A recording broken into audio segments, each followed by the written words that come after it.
Hello, I'm Nicole Killian in for Major Garrett, and welcome to The Takeout. We start with a significant development from the president. After days of mixed messages about the ceasefire, some statements had it expiring tomorrow, others in just a few hours. President Trump has released a statement with no ambiguity. He's extending the ceasefire until a proposal from Iran is submitted and peace discussions are concluded, meaning they are open-ended. Earlier in the day, President Trump was asked if attacks would resume. He had said that he expects to, quote, be bombing because that is a better attitude to go in with, adding the military is raring to go. The rhetoric had been building just as it did 2 weeks ago when diplomacy brought us back from President Trump's threat of killing a civilization. Once again, with this deadline nearing, the president has dialed back.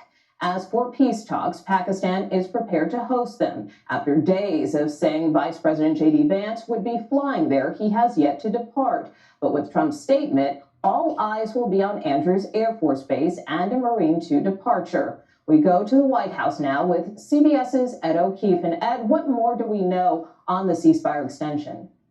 Nicole, he let the world know only just under an hour ago that the ceasefire, in essence, is now open-ended as they wait for some kind of unified response from what he describes as a fractured and disorganized leadership of Iran, saying that this request to extend the ceasefire comes from the Pakistanis. This follows a full day of closed-door meetings. He's just beginning an event with NCAA champion athletes of all sorts of sports, where he may make some reference to this, but otherwise, we have not seen him all day, and it was known that he was meeting with the Vice President, the Secretary of State, and other top national security officials regarding the situation, and then this statement came. But it's another day, Nicole, of contradictory statements from the President on how exactly this war is going to proceed. This morning, in a pre-market interview with CNBC, he insists, I'm not extending the ceasefire.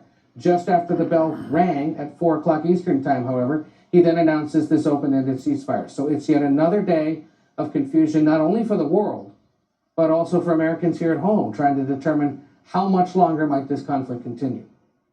Yeah, and to that end, have we heard anything from the Iranians or the Pakistanis, and any word whether Vice President Vance and the rest of the U.S. delegation will eventually head to Pakistan this week? No word yet on whether U.S. officials are indeed going. As you pointed out, there was an expectation or possibility the Vice President would leave earlier today with Steve Witkoff and Jared Kushner also en route. All three of them were in Washington today. We'll wait to hear about their whereabouts.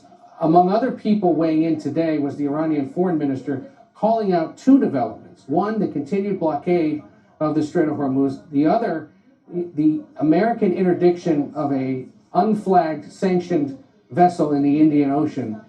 The military went to great lengths to put out video showing that the United States had interdicted this flight, or this vessel that was allegedly carrying sanctioned Iranian oil, as a signal of what it is the U.S. military is trying to do in that region to stop the flow of illicit oil from Iran. The foreign minister said both of those developments, the blockade and the interdiction, are two examples of the violation of the ceasefire and part of the reason why they weren't going to be showing up in Pakistan today. But again, then the president said the ceasefire will continue, and they're awaiting word from Iran on how they might want to proceed. All right, CBS News' Ed O'Keefe, thank you so much from the White House. I want to turn